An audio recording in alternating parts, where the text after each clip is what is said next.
آپ صلی اللہ علیہ وسلم نے حدیث کے اندر استنجے سے متعلق چند ہدایات فرمائی ہیں، اور وہ ہدایات یہ ہیں۔ نمبر 1، جب آپ بیت الخلاء میں داخل ہوں تو پہلے بایاں پاؤں اندر داخل کریں اور یہ دعا پڑھیں: اللہم انی اعوذ بک من الخبث والخبائث۔ ترجمہ اس دعا کا یہ ہے: اے اللہ، میں تیری پناہ مانگتا ہوں شریر جنوں سے اور جننیوں سے۔ اگر کسی کو عربی میں یہ دعا نہیں آتی تو وہ اس کا ترجمہ کر کے ہی اندر داخل ہو جائے۔ نمبر 2، استنجا کرتے وقت قبلے کی طرف نہ رخ کریں اور نہ ہی پیٹھ کریں، کیونکہ قبلہ قابل احترام ہے۔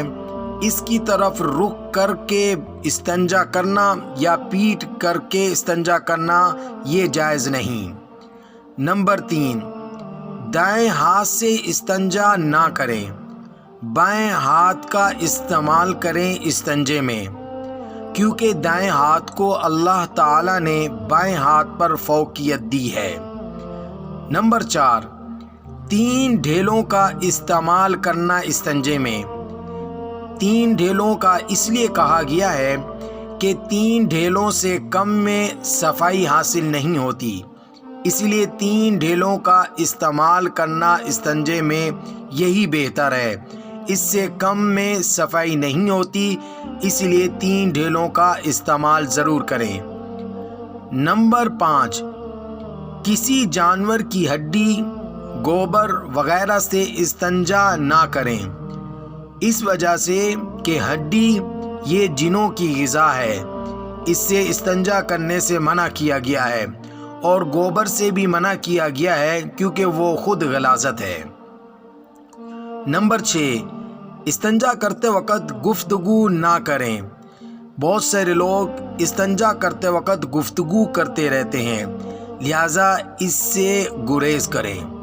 نمبر 7، استنجا کرتے وقت باہر والے کا جواب بھی نہ دیا جائے۔ اگر باہر سے کوئی بات پوچھے تو اس کا جواب نہ دیں، جب باہر نکل آئیں پھر اس کی بات کا جواب دیں۔ نمبر 8، باہر نکلتے وقت پہلے دایاں پاؤں باہر نکالیں۔ نمبر 9، دایاں پاؤں باہر نکالنے کے بعد یہ دعا پڑھیں: غفرانک الحمد للہ الذی اذھب عنی الاذی وعافانی۔ یہ مستحب طریقہ ہے استنجا کرنے کا، لہٰذا ہم سب کو چاہیے ہم استنجا اس اصولوں کے مطابق اور اس طریقے کے مطابق کریں۔